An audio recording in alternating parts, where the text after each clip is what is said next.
வணக்கம் தோழர்களே, ஏழை மக்களின் குரல் யூடியூப் சேனல் மூலிமா மறுபடியும் இன்னைக்கு ஒரு விஷயங்கள் கொண்டிருக்கிறோம். கொளிஞ்சாம்பாறை போலீஸ் செய்யாத குத்தத்துக்கு எங்கள் பேரில் 4 கேஸ் எடுத்தது. 4 கேஸ். அதாவது எங்கள் பேரில் ஒரு வதசரமன் சொல்லிட்டு ஒரு கேஸ் எடுத்துக்கிறாங்க. எங்கள் வீட்லேயும் சிசி கேமரா ஃபுட்டேஜோடு, தொட்ட வீட்லேயும் சிசி கேமரா ஃபுட்டேஜோடு. இது பரிசோதிச்சிருந்தா அது இல்லாமல் போயிருக்கும். அன்னைக்கு அந்த எஸ்ஐ அன்சாத் சார் சிசி கேமரா ஃபுட்டேஜ் பரிசோதிக்க வரேன்னு சொல்லியிருந்தார். சரிங்க சார் வாங்கன்னு சொன்னேன். கடைசி வேற வராமல் எங்கள் பேரில் ஒரு வதசரம கேஸ் போட்டிருக்கிறாரு. அது எங்களுக்கு தெரியாது, அவசானம் இப்போ தான் தெரியும் எங்களுக்கு கேஸ் இருக்கட்டும். அது நம்மளை ஒன்று மணி கோடையில் பார்த்துக்கலாம். 2வது விஷயம், என் பேரில் 2 பொம்பளை கேஸ் போட்டாங்க. அதாவது இதையே பார்த்தவங்கள போர் அடிக்கிறேன்னு நினச்சிக்காதீங்க. எனக்கு நடந்த சம்பவம் தான் எல்லாத்துக்கும் நடந்திருக்கிறது. இது எனக்கு நடக்கிற எல்லா சம்பவம் தான் உங்களுக்கு நடக்குது. அப்போது இதுலேருந்து நான் என்ன சொல்லி வரேன்னு கேட்டு பேசுங்க. 2 பொம்பளை கேஸ் போட்டிருக்கிறாங்க. அவங்க முன்னாடியே பிளான் பண்ணி 50,000 ரூபாய் லஞ்சம் கொடுத்து நாளே தீர்மானித்து வச்சு என் மேலே இந்த பொம்பளை கேஸ் போட்டிருக்கிறாங்க. அதில் எந்த சந்தேகமும் இல்லை. அப்பவும் பிரதான தலைமை சிசி கேமரா ஃபுட்டேஜ் பஞ்சாயத்துக்கு ஆப்போசிட்டில் பெட்ரோல் பங்கில் ஃபுட்டேஜ் இருக்குது. அது பரிசோதிச்சா அங்கே ஒரு பிரச்சனை இல்லை. சரியா? அப்போ அப்படி அதில் 2 கேஸ் போட்டிருக்காங்க. 2 தலை பாம்பு எங்கள் வீட்டில் 2 தலை பாம்பு வச்சுருந்தாங்க. அந்த இடத்துல இன்னொரு வீடியோவில் காட்டுறேன். அப்போ வண்டியோட உடம்பஸ்த நான் இல்லை, வீட்டோட உடம்பஸ்து நான் இல்லை. எப்படி நான் 1ஆம் பிரதியானே? வண்டியில் இருந்து சொன்னால் என்ன பண்ணியிருக்கணும்? வண்டியோட உடம்பஸ்தான் அரெஸ்ட் பண்ணிட்டு போயிருக்கலாம். அதான ரைட்டு. என்ன எப்படி அரெஸ்ட் பண்ணீங்க? அப்போ நீங்கள் வின்சென்ட் கொண்டு போய் உள்ளே பிடிச்சி போடுங்க தீர்மானத்தை வச்சு பாம்பு வச்சு போட்டு கூப்பிட்டு சொன்னங்காட்டி வந்து என்ன அரெஸ்ட் பண்ணிட்டீங்க. அப்படிதானே? நான் என்ன சொல்லி வரேன் நல்லா கேட்கணும் தெரியுமா? எல்லா ஜனங்கள்லாம் இதில் தான் நல்லா விழிப்புணர்வாக கேளுங்க. மந்திரியோட ஆளுன்னு சொன்னால் அவங்க போலீஸு நம்ம பேரில் என்ன வேணாலும் செய்யும். சிலது கொல்ல சொன்னால் கொன்னும் போடுவாங்க, பொய் கேஸ் போடுச்சோன்னா பொய் கேஸும் போடுவாங்க. அவசானம் நீ போய் அங்கே கேள்வி கேட்கப்படுங்கன்னு என்ன சொல்லுவாங்க தெரியுமா? என்ற ஜோலி தரசப்படுத்தின்னு கேஸ் போடுவாங்க. அதுக்கப்புறம் நீ என்ன சொல்லுவாங்க? மந்திரி கொல்ல சொன்னால் கொன்னும் போடுவாங்க. அதில் ஏதோ சந்தேகம் கிடையாது. போலீஸ் எல்லாம் கொளிஞ்சாம்பாறை போலீஸு எனக்கு செய்துட்டு கூறது. இது இன்னொரு விஷயம் என்னென்னு கேட்டிங்கன்னா, பாப்பட்ட எனக்கே ஒரு மந்திரியோட ஆள் எதிர்த்துன்னு சொல்லி போட்டு எனக்கு இத்தனை கேஸா ஒரு வெள்ளை பாவடைக்காரனை எதிர்த்துக்கு இவங்கெல்லாம் கூட ஆலோசனை நடத்தி என் பேரில் கேஸ் போட்டுக்காங்க. ரேக நிறைய எங்கிட்ட இருக்கிறது, நிறைய ரேக இருக்குது. சொல்லி போர் அடிக்கணும்னு நினச்சிக்காதீங்க. ஆனால் இப்போ இன்னொரு விஷயம் சொல்லி வர்றேன். அதனால இந்த விஷயத்தை யூடியூப்பில் போடுறேன். என்ன மாதிரி நிறைய பாதிக்கப்பட்டவங்க இப்போ ஜெயிலையோ இந்த மாதிரி கேஸுக்கார் நடக்கிறாங்கன்னு சொன்னால் அப்போ இப்படி தான் இருந்திருக்கணும். எப்படி இருந்திருக்கணும்? மந்திரியோட ஆளுகளை எதிர்த்துக்காக பொய் கேஸ் போட்டு பிடிச்சி நிற்க முடியாமல் இருந்தால் என்ன ஆகும்? ஒரு கேஸ் போட்டு 10 கேஸ் நடத்த முடியல என்ன ஆகும்? ஜெயலலிதா கைதியாக தான் போகணும். இப்போ நான் ஏதோ வருமானம் காட்டி பிடிச்சின்னு நடத்திக்கிட்டு இருக்கிறேன். இல்லைன்னு என்ன ஆகும்? என் கேஸ் பூரா போயிடும். நான் சிச்சிக்கப்பட்டுருவேன். சிச்சிக்கப்படுறதுக்கு எந்த தெளிவு அவங்ககிட்ட இல்லை. அவங்கள எதிர்த்து சிச்சிக்கப்படுறதுக்கு அவங்களும் சிச்சிக்கிறதுக்கு அவங்க தான் எங்கிட்ட தெளிவு இருக்குது. என்ன சிச்சிக்கிறவங்க அவங்களுக்கு தெளிவு இல்லை. அது ஒன்றும் பண்ணாது. நான் என்ன சொல்கிறேன்னா, கேரளா முக்கியமந்திரிக்கும், கேரளா டிஜிபிக்கும், கேரளா போலீஸார்மாருக்கு அத்தனை பேரும் ஸ்பெஷல் பிராஞ்சு, கிரைம் பிராஞ்சு, நீ எந்த பிராஞ்ச் ஆகட்டும் சார், நீங்கள்லாம் இனிமேல் நீங்கள் போட்டிருக்க யூனிஃபார்ம் வெகுமானம் வச்சு யார் வெளியும் பொய் கேஸை போடாதீங்க. என்ன போடாதீங்க? பொய் கேஸு போடாதீங்க. அது நல்லதல்ல. ஏன்னா நீங்கள் என் பேரில் பொய் கேஸ் போட்டீங்க, எனக்கு நல்லா தெரியும். அப்போ இதில் நான் வேறொரு தீர்மானத்துக்கிறேன். இந்த யூடியூப் மூலயமா வேறொரு வேலை செய்யறதுக்கு முடிவெடுத்துக்கிறேன். அது நான் பின்னாடி வழியை சொல்கிறேன். இப்போ இனிமேல் யார் பேர்லையும் வெகுமானப்பட்ட கொளிஞ்சாம்பாறை போலீஸ் ஆகட்டும், எந்த போலீஸார்மாராகட்டும் பொய் கேஸு போடாதீங்க. நியாயமாக அன்வயிச்சு போடுங்க. முந்திரி சொன்னார்னு என் மேலே பொய் கேஸ் போடாதீங்க சார். இப்போ என்ன பண்ண போகிறேன்னா, இனிமேல் ஜெயிலில் கிடக்கிறவங்களையெல்லாம், என்ன மாதிரி பாதிக்கப்பட்டவங்களையெல்லாம் போலீஸோ கோடதியை அனுமதி வாங்கி நான் போய் பார்த்து சந்திச்சு நீங்கள் எதனால ஜெயிலுக்கு வந்தீங்க, உங்கள் கதையை சொல்லுங்கன்னு கேட்டு இந்த யூடியூப் மூலிமா நான் வெளிவிடலான்னு முடிவெடுத்துக்கிறேன். கண்டிப்பாக அது கோடதி பர்மிஷன் வாங்குறதுக்காக ட்ரை பண்ண போகிறேன். இல்லைன்னா போலீஸோட பர்மிஷன் வாங்க போகிறேன். நான் ஒரு பொது பிரவர்த்தனாக்கும், நான் ஒரு உபராச பிரவர்த்தனாக்கும், நான் யூடியூப் கூட இப்போ. அப்போ இனி அதையும் கூட செய்யலான்னு முடிவெடுத்துருக்கிறேன். என்ன பண்ண போகிறேன்? ஜெயிலில் இருக்கிற ஆளுகள் எல்லாம் போய் நான் பார்த்து எனக்கு பர்மிஷன் வாங்கிட்டு போய் அவங்களெல்லாம் என்கொயரி, அதாவது நீங்கள் எதனால ஜெயிலுக்கு வந்தீங்க, வரக்கூடிய காரணங்கள் என்ன, சிச்சுவேஷன் என்ன, அதையெல்லாம் நான் யூடியூப் மூலிமா வெளிவிடலான்னு முடிவெடுத்துக்கிறேன். அது நீ எஸ்பி சார் கேட்கணும். அப்புறம் கோடதிக்கு போக வேண்டிய வந்து கோடதிக்கு போனோம். மனுஷ அவகாச கமிஷனை மனுஷ அவகாச லங்கனமாக்கும் எனக்கு கொளிஞ்சாம்பாறை போலீஸ் செஞ்சுட்ருக்குது. அதாவது நான் கொண்டு போய் எத்தச்சரி தெளிவு கொடுத்தாலும் கொளிஞ்சாம்பாறை போலீஸ்க்கு அது தெளிவில்லை, அது வெறும் குப்பை. இதே முந்திரியோட ஆள் கொண்டே தெளிவுன்ற ஒரு கேஸ் கொடுத்தா போது அப்போ எப்பயார் வெனிசண்டுக்கு விளக்கட்டம் வெனிசண்டு சேவீர் பேடணும். அது எத்தனை பேடனா 2 பேடணும் காலையில். அதாவது இல்லாத சாட்சி. இந்த அந்த காலத்தில் பெரியவங்க ஒரு பழமொழி சொல்லிக்கிறேங்க, கட்டவனுக்கு கிட்டியிலைங்களும் கிட்டியவனை பிடிக்கிற பரிபாடி. இப்போ டிஜிபி ஆஃபீஸ்லேருந்து ஒரு மொழி ரெக்கார்டு போடுற பாருங்க. அவங்கன்னு சொன்னாங்க, சாரே எங்கிட்ட தெளிவு இருக்குதெல்லாம் அனுப்பிச்சேன்னு சொன்னால் நீ கோடதி போடணும். அப்போ நான் கோடதி போய் கேஸ் அல்ல சார், அது எங்கன்னா அந்த இந்த தெளிவு அந்த ഈ തെളിവുകാരൻ ഈ തെളിവ് വെച്ചാൽ അന്ന് കോടതിയാണ് കേസ് കൊടുത്തത്. തെളിവില്ലാണ്ട് എന്തുകൊണ്ട് നിങ്ങളെ പറയാൻ കാരണം വെച്ചാൽ അതിന് മറുപടി ഇല്ല. ഇതില്ല, அதுக்கு மறுபடி இல்லை. தெளிவு என்ன சார் அனுப்பிக்கிறோம் உங்களுக்குன்னு சொன்னால் அதுக்கு மறுபடி இல்லை, நீ கோடதி போ. அப்போ பாப்பட்ட எவனாக இருந்தாலும் கேட்குற காலையில் போலீஸ் வச்சது தான் நேமம். இன்னைக்கு இந்தியாவிலேயே ஆகட்டும், இந்தியாவில் எப்படின்னு தெரியல, கேரளாவில் இன்னைக்கு போலீஸ் வச்சது நேமம். மந்திரியோட ஆள் பராதி கொடுத்தா உங்கள் வேலை உங்களை கொல்லவும் செய்வாங்க. இனிமேல் போலீஸ் கொல்லவும் செய்வாங்க. கண்டிப்பாக அப்படித்தான். எனக்கும் அந்த பயம் உண்டு, கொல்லுவாங்கிற பயம் உண்டு. அது பரவாயில்ல, வரட்டும். எனக்கு கொல்லும்போது நான் பார்த்துக்கிறேன். கொட்டேஷன்காரங்க கொள்றாங்க இல்லையோ என்ன போலீஸ் கொண்டு விடுவாங்க. ஏன் தெரியுமா? மந்திரியோட ஆளுக்கு எதிராக நான் ஒரு வார்டு பிரச்சனை உண்டாக்கி இருக்கிறேன். தெளிவு எங்கிட்ட இருக்கிறது. அது தெளிவு எங்கேயும் எங்கிட்ட விட்டு என்னை விட்டு போகா. தெளிவு எங்கிட்ட நிறைய இருக்கிறது. நான் என்ன சொல்ல போறேன்னா, இது மூலியமா கேரளாவில் இருக்கிற ஜெயிலில் இருக்கிற இல்லை போயிட்டு வந்தவங்க யாராவது இருந்தீங்கன்னா என்ன தொடர்பு கொள்ள. நீங்கள் உங்களை எனக்கு அங்கே வந்து இப்போதைக்குன்ற யூடியூப் பெரிய லெவலில் ஒன்றும் இல்லை, எனக்கு பெரிய வருமானம் இல்லை. நான் கொஞ்சம் ஒன்றும் பண்ணுறதுக்கு இல்லை, எனக்கு ஒன்றும் இருந்தாலும் எனக்கு வருமானமெல்லாம் ஓரளவுக்கு தான் இருக்கிறது. உங்களை அங்கே வந்து பார்க்க முடியாது. நீங்கள் என்னை தொடர்பு கொண்டால் வீடியோ கால்லையோ இல்லை எனக்கு ஒரு லெட்டர் மூலியமாவோ நீங்கள் என்ன அறிவிக்கலாம். அறிவிச்சிங்கன்னா உங்கள் கதைகளை சொன்னீங்கன்னா உங்கள் அட்ரஸ் எல்லாம் சொல்லி போட்டிங்கன்னா உங்களை விஷயத்தை இந்த யூடியூப்பில் போடுறதுக்கு நான் தயாராக இருக்கேன். யார் போடுறாங்களே இது நான் சொல்கிற புது டெக்னிக்கலாகும். இன்னும் யார் வரை இப்படி ஒரு ஜெயிலில் இருக்க கைதி போய் பார்த்து இப்படி ஒரு நீங்கள் எதனால் ஜெயிலுக்கு வந்தீங்க காரணம் என்னன்னு கேட்குற அளவுக்கு யாருன்னு இன்னும் எந்த யூடியூப்காரங்களோ இன்னும் சேனல்காரங்களோ அது தயாரிப்புலாகலை. இப்போ நான் அப்படி இறங்கலான்னு முடிவெடுத்துக்கிறேன். கண்டிப்பாக கூடிய சீக்கிரம் இறங்க போகிறோம். வருவீங்க கூடிய சீக்கிரம். அதுக்கு உங்களுக்கான என்கொயரிக்கு வர போகிறேன். எல்லாம் ஜெயிலுக்கு போக போகிறோம். பர்மிஷன் வாங்கி கோடதி பர்மிஷன், எந்த கோடதியாக இருந்தாலும் பர்மிஷன் வாங்க முடியும். டிஜிபி பர்மிஷன், எஸ்பி பர்மிஷன் எடுத்துட்டு போகிறோம். இல்லை கலெக்டர் பர்மிஷன், கலெக்டர் பர்மிஷன் வாங்கிட்டு ஜெயிலுக்கு போகிறோம். அதாவது இனிமேல் இப்படியே இருந்தால் நம்ம இந்த கேரளாவில் வாழ முடியாத நிலைமை வந்துருச்சு. இப்போ எனக்கு வந்துருச்சு. ஏன் தெரியுமா? பொய் கேஸ் போட்டு நட என்ன அலக்கழிக்குது போலீஸ். ஒரு பராதி கொடுத்தா ஒரு தாட்டி போனால் 10 தாட்டி போகும். போகும்போதெல்லாம் 100 ரூபா பெட்ரோல் எனக்கு கொஞ்சம் வரைக்கும் வேணும். ஒரு 25 ரூபா டீ காசு வேணும். 100 ரூபா பெட்ரோலு, 25 ரூபா டீ காசு. டைப் அடிக்கிறதுக்கு அது பின் பண்ணுறதுக்கு ஜெராக்ஸ் இருக்குலாம் 100 ரூபா வேணும். ஒரு நாளைக்கு வேலையை மணிக்கிட்டு போகணும். அப்போ எனக்கு பார்த்தீங்கன்னா ஒரு நாளைக்கு நான் 1000 ரூபா சம்பாதிக்கிறேன் மெக்கானிக்கில். எனக்கு 1250 ரூபா ஒரு நாளைக்கு செலவு வருது. 1000 ரூபா சம்பளம் போய் 250 ரூபா கையிலையும் செலவு பண்ணிட்டு போயாக்க நான் இந்த வேலையை செஞ்சுட்டு இருக்கிறேன். கிட்டத்தட்ட எங்கள் வீட்டில் ஒரு பராதி காப்பி, இந்த பராதி எடுத்தது டைப் அடித்து எழுதுந்து எவ்வளோ தெரியுமா இருக்குது? 2 பெரிய சாக்கில் ஒரு 50 கிலோ சாக்கில் 2 சாக்கு இருக்குது. 2 சாக்கு 50 கிலோ சாக்கில் 2 சாக்கு இருக்குது. வெகுமானப்பட்ட முக்கிய மந்திரியும் வெகுமானப்பட்ட மனுஷ அவகாச கமிஷனும். பின்ன இல்லை இன்னொரு விஷயம் இருக்குது. நீ எங்கே பராதி கொடுத்தாலும் இங்கே தான் வரும், கொஞ்சம் வரைக்கும் தான் வரும். இவங்க வச்சுதான் சட்டம், அவங்க சொல்கிறதா இல்லை நியாயம். நான் சொல்கிறேன் கேளுங்க. வெகுமானப்பட்ட கேரளாவில் இருக்கிற பொது ஜனங்களுக்கு அத்தனை பேத்துக்கு நான் என்ன சொல்கிறேன்னா, இனிமேல் இந்த முக்கியமந்திரி டிஜிபின்னு பராதிக்கு போகாதீங்க. போனால் நீதி கிடைக்காது. எனக்கு கிடைச்சதான் உங்களுக்கு கிடைச்சிருக்கும்.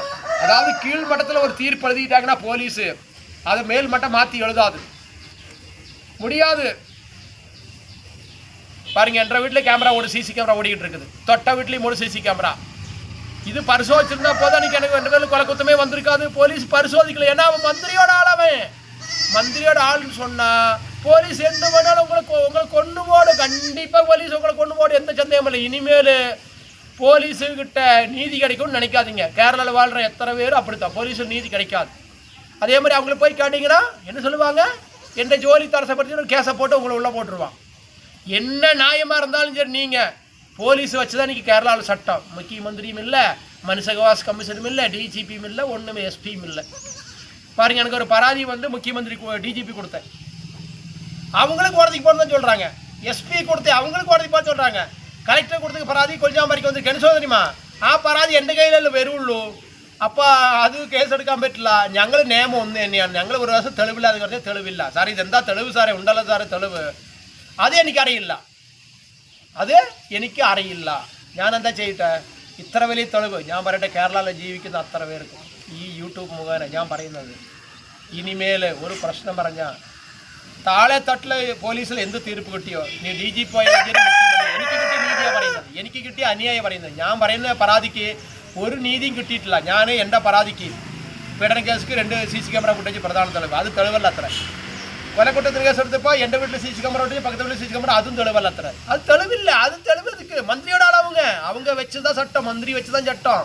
இப்போ நான் அவங்களுக்கு ஓட்டு போடல.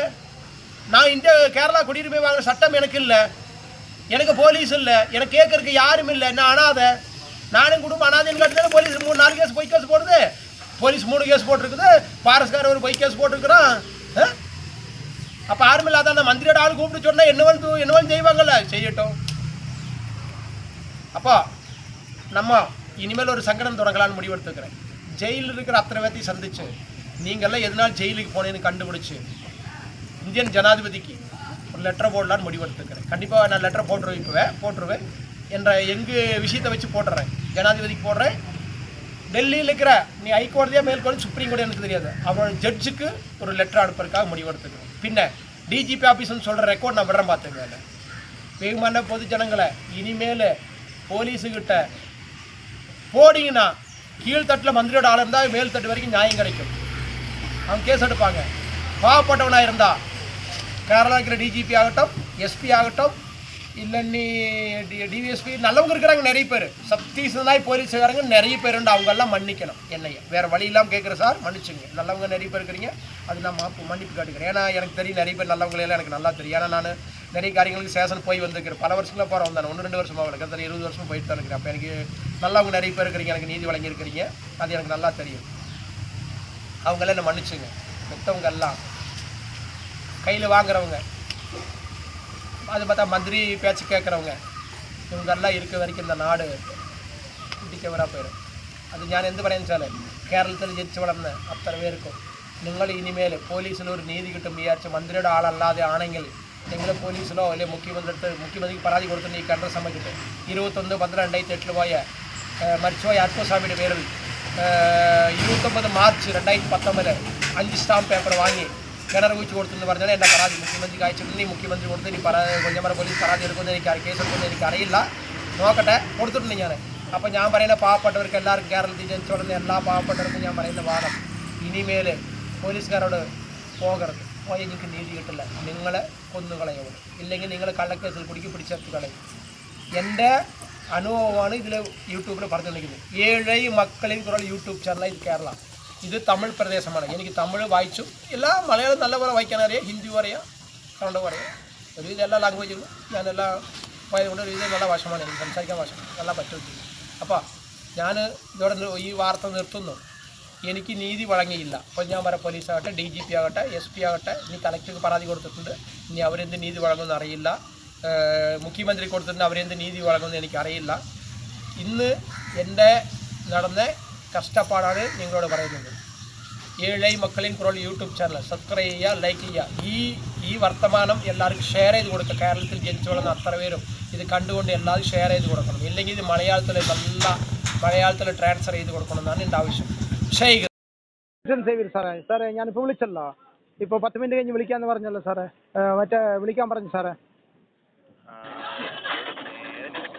ഞാനൊരു പരാതി അയച്ചിരുന്നു, പോസ്റ്റ് വഴി എത്തിയിട്ടുണ്ടോ ചോദിക്കാൻ വേണ്ടിയിട്ടാണ് സാറേ.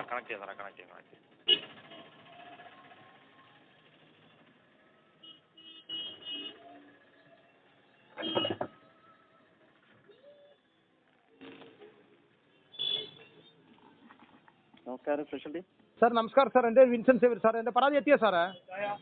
Vincent Xavier? അതെ സാറേ. എന്നാണ് പരാതി കൊടുത്തത്? ഞാൻ 5 ദിവസം മുന്നേ പരാതി പോസ്റ്റ് വഴി അയച്ചിരുന്നു DGP സാർക്ക്. 5 വർഷം മുമ്പോ? 5 ദിവസം മുന്നേ. 5 ദിവസം മുമ്പ്. എന്താണ് പരാതി? വിഷയം എന്താണ്? വിഷയം എന്താണെന്ന് പറഞ്ഞാൽ 2008 മരിച്ചുപോയ അല്ലെങ്കിൽ 2018 സ്റ്റാമ്പ് പേപ്പർ വാങ്ങി 19 സ്റ്റാമ്പ് പേപ്പർ കരാർ ഉടനേക്ക് ഉപയോഗിച്ചു.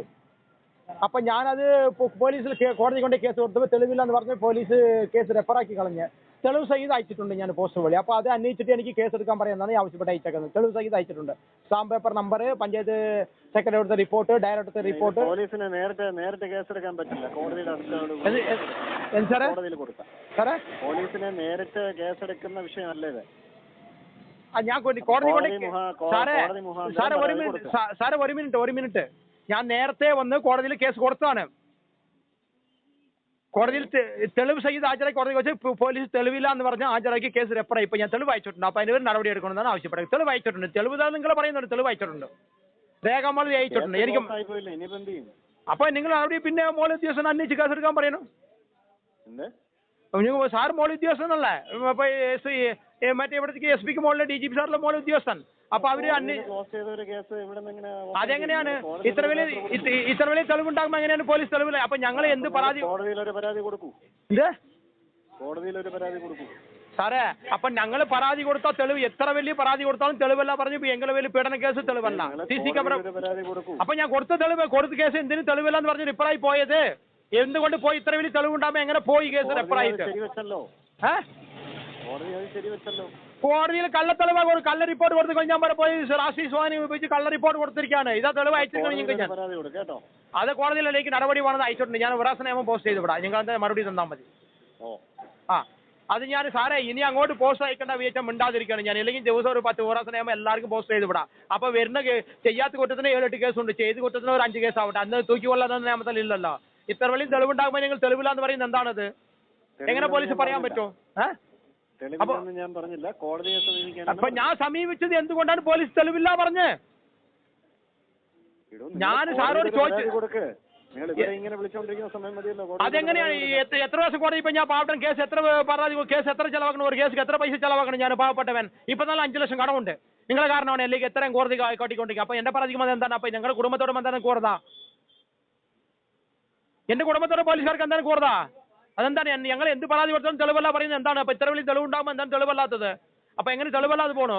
ഈ തെളിവെല്ലാം കൂടെ കോടതിയിൽ ഒരു പരാതി. അപ്പൊ ഞാൻ കോടതി കൊടുത്ത പരാതി എന്തുകൊണ്ട് കേസ് ഇല്ലാതെ പോകാൻ കാരണം? നിങ്ങൾ എന്തിന് കള്ള റിപ്പോർട്ട് കൊടുക്കുന്നതാണ് എന്റെ ചോദ്യം. കള്ള റിപ്പോർട്ട് ആണെങ്കിൽ അത് കോടതി കണ്ടെത്തുമായിരുന്നല്ലോ.